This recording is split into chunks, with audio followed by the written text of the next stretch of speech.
I think Astro Bot is possibly the best game I've ever played. Let me explain why. Hey guys, Mike here. Welcome back to my channel. Make sure you subscribe for more pop culture videos just like this. Let's get into it. Okay, so I've been playing Astro Bot on PS5 and I wanted to do a video talking about my thoughts on it. If you're new to this channel, it's all pop culture takes and my opinion on various current pop culture moments. And man, oh man, is this the game I've been waiting for a very, very long time. I am a 90s kid and I grew up in the era of the 3D platformer in video games. I'm talking games like Banjo-Kazooie, Super Mario 64, Donkey Kong 64, Jak and Daxter, Ratchet and Clank. I never realized a lot of them are like buddy up, like Ratchet and Clank, Jak and Daxter, Banjo-Kazooie. There are lots of team ups of two. Anyway, it doesn't matter. I've talked on this channel before about why I love this genre of video games and why I think it's great. The 3D platformer just feels so good to control, and Super Mario 64 was probably one of the first ones to ever do it. It was so intuitive, you know, moving Mario around a 3D space for the first time. Like it just felt so easy to do. It just made sense. And over time, many games iterated on these ideas and pushed the boundaries even further. I listed most of them before, but in recent years, the 3D platformer hasn't been as big at all. But when the PS5 launched, it launched with a bunch of new features and a free game called Astro's Playroom. It was essentially a tech demo for a bunch of the features available using the DualSense controller. I 100%ed Astro's Playroom because it was absolutely awesome, and I remember thinking at the time, we need a full game of this. And Astro Bot is exactly that. It is pretty much the best 3D platformer I have ever played, and in a domain that is most frequently associated with Nintendo, particularly with games like Super Mario Galaxy and more recently Super Mario Odyssey. PlayStation really hit it out of the park with this. There is no doubt in my mind that there is a huge influence in Astro Bot from Super Mario Odyssey. And I never thought I'd say this, but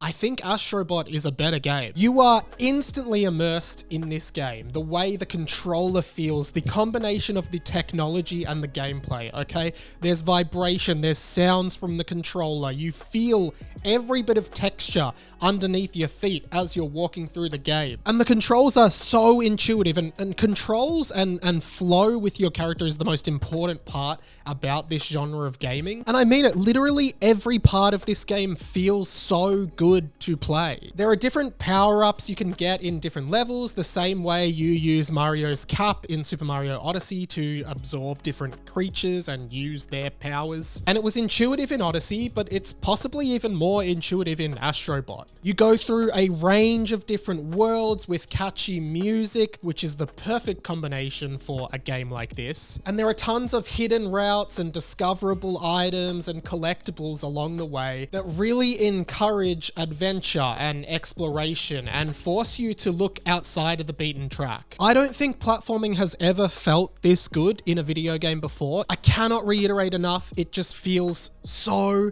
good to move around as Astro Bot. And I think the game is really accessible too. Like, the platforming is pretty easy, but if you're really skilled at the genre, you can go at a really fast pace and really test yourself. And the bosses in all the levels so far, and I'm only about halfway through this game, are just challenging enough to make you think a little bit about your strategy before you go in and execute it well. You also collect other bots along the way. Many of them are themed to other PlayStation characters like Ratchet and Clank, Jak and Daxter, the apes from Ape Escape, characters from Metal Gear, Crash Bandicoot pops up, as well as Spyro. And this is such a great homage to PlayStation, which has had so many incredible games over the years. And I think that collectathon genre really shines here. It never feels tedious to find hidden things. It always feels so accomplishing when you find a secret in a level. And then there is this hub world that you come back to and it fills up with all of the hidden bots you've collected and the puzzle pieces you've collected. Gotta love the puzzle pieces, by the way, because as we know, they are a famous collectible in Banjo-Kazooie. But as you unlock more bots in the hub world, you can achieve more things in this like Pikmin style management aspect of the game where you use your bots to accomplish different tasks, which actually also reminded me of a lot of the Clank levels in Ratchet and Clank. And PlayStation has had a shot at a game like this in the past with the Sackboy platformer they did. This was probably more akin to the Super Mario 3D Land and World, which were kind of like 2D, 3D hybrids. Whereas Astro Bot definitely embraces the 3D platformer in all of its glory. This is like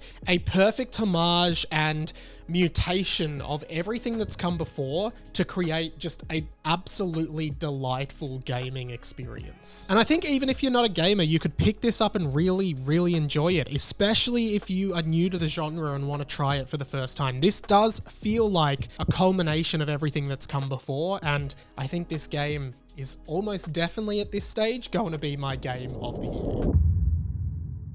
Whew, thank you so much for watching, guys. Make sure you hit that subscribe button to see more videos like this on your feed and keep up with what I am doing. And I'd love to hear your thoughts down in the comments. Here are my questions. Put them down there. What is your favorite 3D platform of all time? Have you played Astro Bot and what did you think? Plus, what is your game of the year looking like so far? Please put it all down there and help the algorithm out by leaving a comment and sharing and thumbs upping and all of that stuff. If you like my content, patreon.com/RadioMike is the best way to support me on an ongoing basis, or make a one-off donation on PayPal. It's really important at the moment to support your favorite independent creators. I really, really mean that. Plus, if you're a millennial like me, I do a blog talking about being a millennial and life as a millennial, having anxiety and loving pop culture and how those things intersect.